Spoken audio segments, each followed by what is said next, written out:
Hari ini, kebetulan sekali Wulan sedang berkunjung ke toko Fitri bersama Ega. Ega terlihat mengobrol sedikit serius dengan Farhan membahas tentang perkembangan toko ini. Bagaimana tokonya, Mas? Alhamdulillah, Ega. Alhamdulillah. Lancar tanpa hambatan apapun. Fitri sampai sibuk seharian menjadi kasir. Jawab Farhan begitu bangga. Mereka berdua tertawa senang. Di sini, Fitri dan Farhan bukan menjadi seorang bos toko yang hanya tinggal terima beres saja. Mereka berdua langsung ikut terjun untuk mengurus toko tanpa harus mengandalkan karyawan saja. Alasan mereka adalah, karena mereka memang tidak mempunyai kegiatan selain mengurus toko ini. Jadi mereka sangat fokus pada toko mereka ini. Itu menyebabkan toko ini maju sangat pesat hanya dalam hitungan beberapa bulan saja. Ibu juga sudah tinggal di rumah mereka kembali yang sudah selesai direnovasi. Bapak tidak boleh bekerja apa-apa lagi kecuali hanya menjadi tukang siram kebun pribadi di rumahnya sendiri. Ibu juga demikian. Sekarang hanya bekerja sebagai koki handal di dapur rumah mereka saja. Sesekali ibu akan dijemput Ega untuk menginap di rumah mereka. Seperti semalam, ibu menginap di sana dan baru pulang pagi tadi diantar mereka sekalian mereka hendak pergi menengok toko Fitri. Fitri terdengar berceloteh ke sana kemari dengan Wulan. Mereka duduk di ruangan khusus yang ada di salah satu toko itu juga. Wulan, penghasilan dari toko ini lumayan loh. Masa? Jawab Wulan sedikit mengacuhkan Fitri karena sibuk dengan novel favorit barunya yang sedang update. Serius? Aku sudah punya tabungan lumayan. Kok kamu gak percaya sih? Aduh, aku malah dicuekin. Fitri kesal menampol lengan Wulan. Hehe, iya aku percaya. Maaf. Aku sedang membaca novel favoritku. Dikira cinta satu malam ternyata kesayangan, beberapa hari ini terkunci tidak bisa dibuka entah kenapa. Ini baru bisa dibuka. Jawab Wulan. Masa sih? Itu novel favoritku juga. Ya ampun. Udah update ya? Aku tungguin beberapa hari ini, kok gak bisa dibuka? Hatiku menjadi resah. Hidupku terasa hampa tanpa Bang Aron kesayanganku. Jawab Fitri genit. Fitri tidak menyangka jika Wulan dan dia punya favorit novel yang sama. Sudah bisa dibuka Mbak. Tapi ya sudahlah. Tar lagi bacanya. Wulan kemudian menyudahi membaca novelnya dan meletakkan HP di atas meja. Bagaimana? Wulan kemudian menoleh pada Fitri sambil tersenyum. Jadi begini. Niatku kalau uang sudah terkumpul dan cukup, aku akan mengembalikan uang suamimu yang sudah untuk membeli toko ini. Menurutmu bagaimana? Wulan mengangkat alisnya. Baguslah. Seharusnya memang begitu. Jadi toko ini akan atas nama kalian dan menjadi hak sepenuhnya untuk kalian. Itu pikiranku. Tapi, kasih bonus ya. Potong dikit. Ucap Fitri sambil memainkan alisnya. Gampang. Itu bisa diatur. Asal aku jangan tekor aja. Canda Wuyan. Hehe. Wulan sekarang pintar ya. Mentang-mentang suaminya seorang pengusaha properti, istrinya mau ikut-ikutan berbisnis juga. Wulan tertawa jadinya. Siang nanti pulang ke rumah ibu saja Wulan. Makan siang di sana. Tapi hari ini ibu masak apa ya? Ucap Fitri. Wulan belum menjawab, saat ini dia teringat sikap ibu tadi pagi yang terlihat murung. Ibu bercerita pada Wulan jika ibu semalam bermimpi melihat Dinda di sebuah rumah. Tapi anehnya, dalam penglihatan ibu rumah Dinda itu digenangi oleh air. Wulan menceritakan mimpi ibu kepada Fitri. Mungkin karena ibu sangat merindukan Dinda saja. Tahu sendiri kan kamu, Dinda anak emasnya. Jawab Fitri enteng. Enggak Mbak. Firasat ibu buruk sama sepertiku. Beberapa hari kemarin aku juga bermimpi bertemu Dinda. Dalam mimpiku Dinda hanya melambaikan tangannya. Fitri menarik nafas berat. Kontak kita semua diblokir oleh Dinda. Jadi kita tidak bisa tahu kabar darinya. Apa dia baik-baik saja? Sementara dia hidup dengan keluarga mertua. Ucap Fitri. Itu masalahnya. Apalagi setelah ibu bercerita tentang mimpinya semalam. Aku jadi khawatir Mbak, takut Dinda kenapa-napa. Biar bagaimanapun juga, Dinda itu adik kita. Andai saja Dinda bisa berkumpul dengan kita di sini, kebahagiaan kita pasti akan terasa lengkap. Mana sebentar lagi Dinda akan punya bayi. Pasti sangat lucu bayinya. Fitri terdiam. Yang dikatakan Wulan benar. Walau bagaimanapun kesalnya mereka pada Dinda, tetap dia adalah adik mereka. Tetap bagian dari keluarga mereka juga. Mbak, bagaimana kalau kapan-kapan kita pergi saja ke kampungnya Alex untuk menengok Dinda? Ucap Wulan tiba-tiba. Fitri menoleh. Tapi kita tidak tahu alamatnya. Aku akan minta tolong Mas Ega untuk mencarinya. Alex pernah bekerja di perusahaannya, pasti ada alamat lengkap yang tertinggalkan. Fitri mengangguk. Baru saja mereka membahas tentang Dinda, ponsel Wulan yang tergeletak di atas meja berbunyi. Mata Wulan terbelalak melihat siapa yang memanggil, begitu juga Fitri yang ikut mengintip siapa yang memanggil Wulan. Fitri menoleh pada Wulan yang juga menatapnya. Dinda. Keduanya berkata bersamaan. Tanpa berkata apapun, Wulan langsung menyambar HP-nya dan mengangkat panggilan itu. Halo. Dinda iya. Sedangkan di sana, ketika panggilan Fiah diangkat, Fiah langsung mendengar suara orang dari sana menjawab dengan nada terburu-buru. Fiah terdiam sejenak. Dalam pikirannya dia menebak jika ini mungkin orang yang bernama Wulan yang tengah menjawab panggilannya. Assalamualaikum. Ini apa Mbak Wulan ya? Waalaikumsalam. Loh, ini siapa? Kok bukan Dinda? Wulan terkejut ketika itu bukan suara Dinda. Dia menatap Fitri yang juga ikut terkejut. Maaf Mbak Wulan mengganggu. Ini, aku Fiah Mbak. Adiknya Mas Alex. Aku, suara gadis kecil dalam pendengaran Wulan ini seperti sedang gugup dan ketakutan. Kamu adik iparnya Mbak Dinda ya? Mbak Dindanya mana dek? Dia baik-baik saja kan?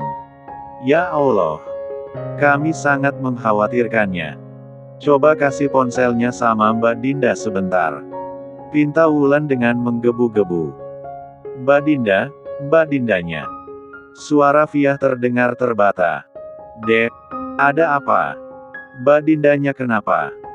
Wulan sudah mulai menangkap hal tidak beres dari nada bicara adik ipar Dinda ini. Mbak Wulan, Mbak Dinda saat ini di rumah sakit. Hiks. Tangis Fiah terdengar pecah sekarang. Wulan seketika melebarkan matanya. Maksud kamu apa? Mbak Dinda sakit. Masuk rumah sakit begitu. Dek, tolong beritahu aku yang jelas. Jantung Wulan sudah berdetak lebih cepat. Mbak Dinda kecelakaan Mbak. Dia terjatuh saat menjemur pakaian. Mbak Dinda pendarahan dan dibawa ke rumah sakit, sekarang akan dioperasi untuk mengeluarkan adik bayinya. Akhirnya Fiah mampu mengatakan itu setelah menekan rasa takut dan ragunya. Astagfirullah. Apa dek? Apa? Wulan seketika berdiri dengan tubuh yang mendadak gemetaran. Iya Mbak. Mbak Dinda sekarang sedang kritis dan harus dioperasi. Tolong Mbak Dinda kami Mbak. Kami gak punya uang untuk biaya operasi Mbak Dinda. Ibu kami sedang pulang untuk mencari pinjaman. Tapi tidak tahu apa bisa mendapatkan uangnya. Ya Allah, Dinda. Wulan menjerit dan menoleh pada Fitri. Dinda Mbak. Dinda jatuh dan pendarahan. Sekarang kritis di rumah sakit. Kita harus menolongnya. Kita harus menolongnya. Tubuh Wulan seperti terkena setrum. Wulan lemas dan hampir saja oleng. Wulan. Fitri cepat menopang tubuh Wulan sementara Ega dan Farhan yang mendengar jeritan mereka segera berlari menghampiri mereka. Wulan. Ega langsung mendekap istrinya. Ada apa Mbak? Ega menoleh pada Fitri yang memucat juga. Dinda.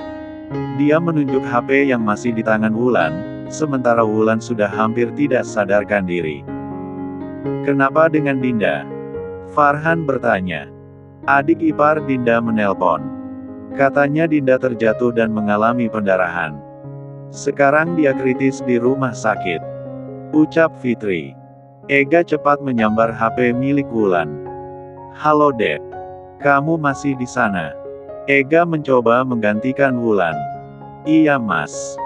Mas ini siapa? Tolong Mbak Dinda Mas.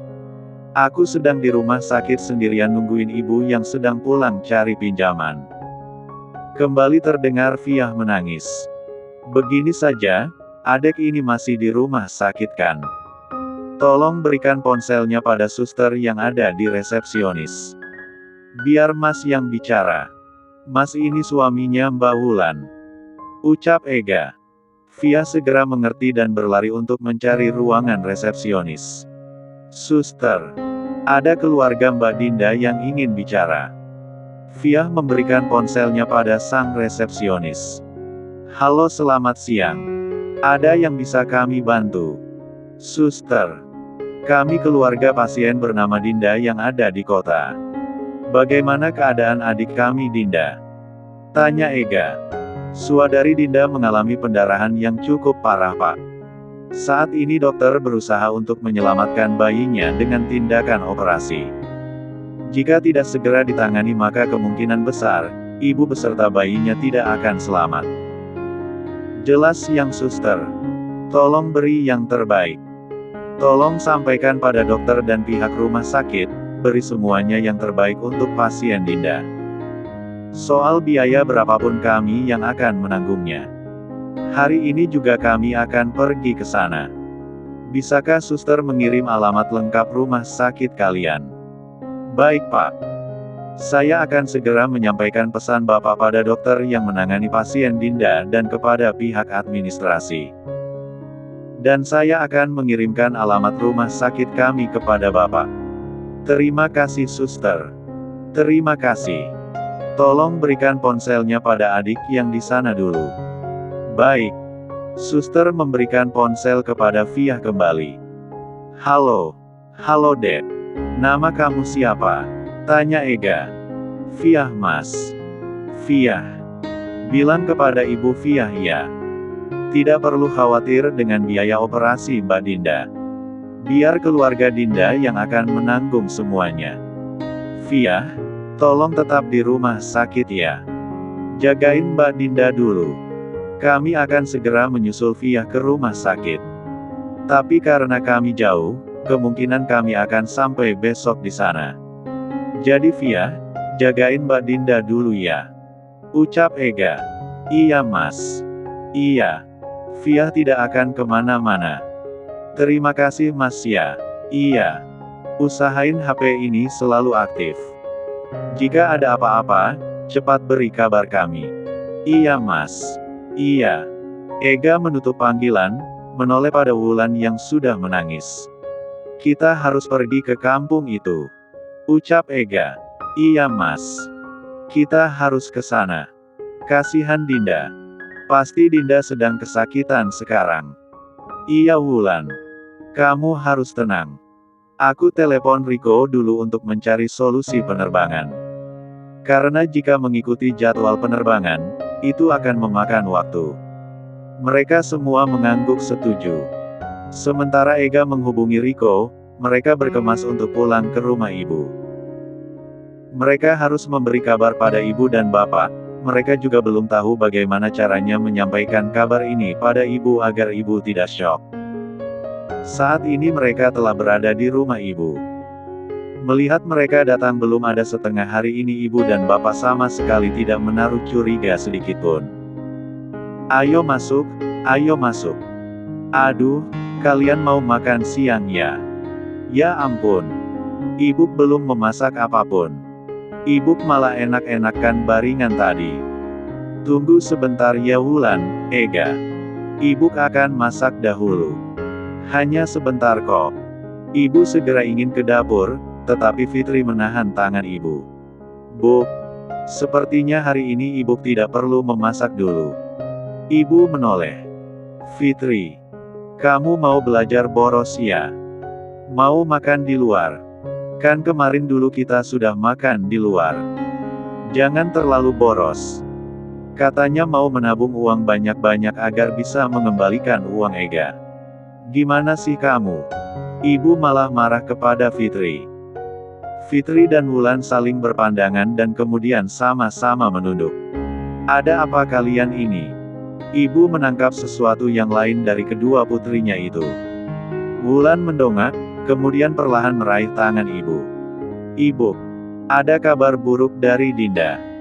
Tapi, berjanjilah untuk tenang ya. Ucap Wulan dengan ragu-ragu. Apa Wulan? Dinda. Ada apa dengan Dinda? Belum-belum, wajah ibu sudah panik. Bapak yang tadi ada di depan juga segera menghampiri mereka. Adikmu dari menelponmu Wulan? Tanya bapak. Wulan mengangguk. Pak Bu, Dinda sekarang ada di rumah sakit. Jadi, kita akan ke sana hari ini juga untuk menjenguknya. Mendengar itu, ibu dan bapak langsung terbelalak. Dinda masuk rumah sakit. Kenapa? Tanya ibu, wajahnya sudah sangat panik. Wulan menoleh pada Fitri yang mengangguk pelan. Tadi, adik iparnya Dinda yang menelpon. Katanya Dinda terjatuh dan pendarahan. Astagfirullah. Innalillahi. Ya Allah. Ibu seketika menjerit. Wulan cepat merengkuh tubuh ibu karena khawatir ibu terjatuh, begitu juga dengan Fitri. Tenang Bu. Tenang ya. Fitri mencoba menepuk-nepuk punggung ibu dengan lembut. Ibu mulai terisak. Dinda. Ya Allah nak. Dia sendirian di sana. Kasihan dia Fitri. Siapa yang mengurusnya? Apa mertuanya baik padanya? Kita tidak tahu. Ibu. Keluarga mertua Dinda baik kok. Buktinya Dinda dibawa ke rumah sakit dan mereka mau mengabari kita. Jawab Fitri. Sekarang dokter sedang melakukan operasi pada Dinda untuk menyelamatkan bayinya Bu. Ibu dan bapak tenang ya. Mas Ega sudah menelpon pihak rumah sakit dan meminta mereka memberi penanganannya yang terbaik. Ucap Wulan. Ega kemudian maju mendekati mereka. Hari ini kita akan pergi ke sana Bu, Pak. Kita semua akan pergi ke sana untuk menjenguk keadaan Dinda. Sebaliknya ibu dan bapak segera bersiap. Ucap Ega. Jadi kita akan ke sana sekarang? Tanya bapak. Iya Pak. Sebaiknya bapak dan ibu bersiap-siap. Kita akan berangkat setelah Riko mendapat jet pribadi yang akan kita sewa, karena jika kita naik pesawat umum, itu akan memakan waktu. Kasihan Dinda di sana. Jawab Ega. Mendengar ucapan Ega, ibu yang sangat panik dan penuh khawatir itu tidak ingin menunggu apa-apa lagi. Masih sambil menangis ibu segera pergi ke kamar untuk bersiap-siap didampingi Wulan. Sementara yang lain menunggu di ruangan tamu. Apa kita akan pergi ke sana semua? Tanya bapak sambil mengusap air matanya. Selama ini bapak adalah orang yang paling tidak terlalu peduli pada Dinda. Bukan tidak sayang, tetapi karena Dinda adalah anak paling tidak bisa diatur dan terlalu manja. Jadi bapak lebih baik banyak berdiam diri menghadapi sikap anaknya yang satu itu. Tapi mendengar kabar buruk Dinda, sebagai orang tua, bapak tetaplah bapak yang mengkhawatirkan anak-anaknya. Ibarat kata orang tua, anak itu ibarat jari jemari tangan dan kaki yang kita miliki. Meskipun berjumlah 20, jika salah satu dari jari itu cacat atau hilang, pasti tetap akan ada rasa penyesalan atau akan merasa ada yang kurang. Mereka saling berpandangan, belum bisa menjawab pertanyaan bapak. Kemudian bapak berkata, bagaimana jika Farhan dan Fitri tinggal saja dulu, biar Bapak Ibu dan Ega Wuyan saja yang berangkat. Bukannya apa, Perjalanan ke kampung Alex cukup jauh, dan keadaan Dinda bukan sedang baik-baik saja. Kita bisa bergantian. Kalian bisa menjenguk Dinda setelah kita. Bagaimana? Benar saja pendapat Bapak, karena sebenarnya saat ini yang dibutuhkan Dinda adalah kehadiran Ibu dan Bapak untuk doa serta dukungan mental buat Dinda dan tentunya Ega serta Wulan yang akan menanggung biaya rumah sakit.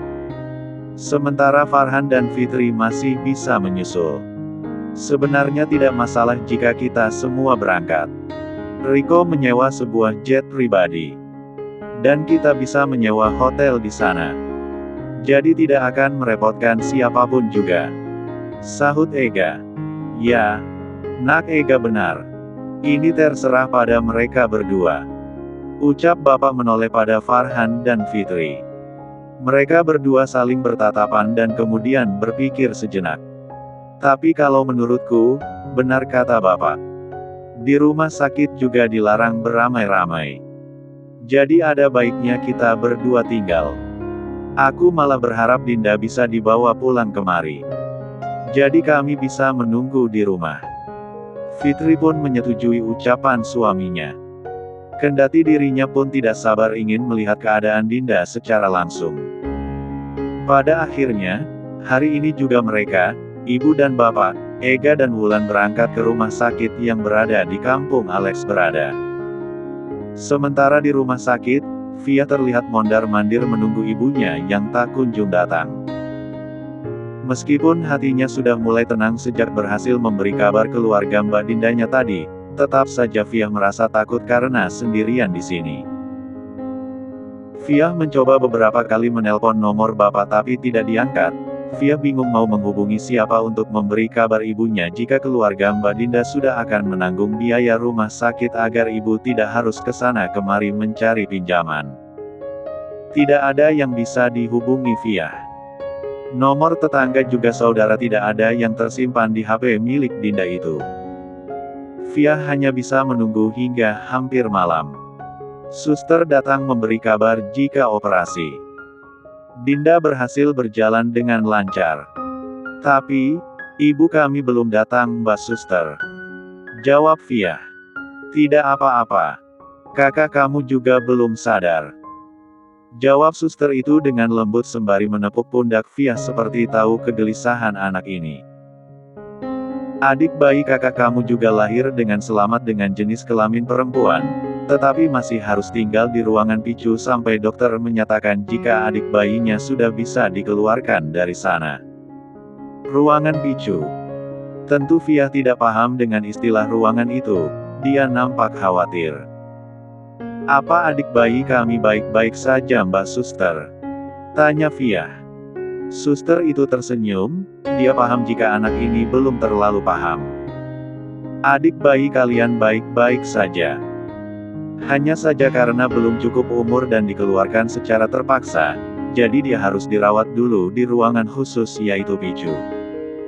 Ruangan picu itu adalah ruang perawatan intensif untuk bayi, sampai usia 28 hari, dan anak-anak yang memerlukan pengobatan dan perawatan khusus, guna mencegah dan mengobati terjadinya kegagalan organ-organ vital yang bisa saja terjadi karena kelahiran prematur.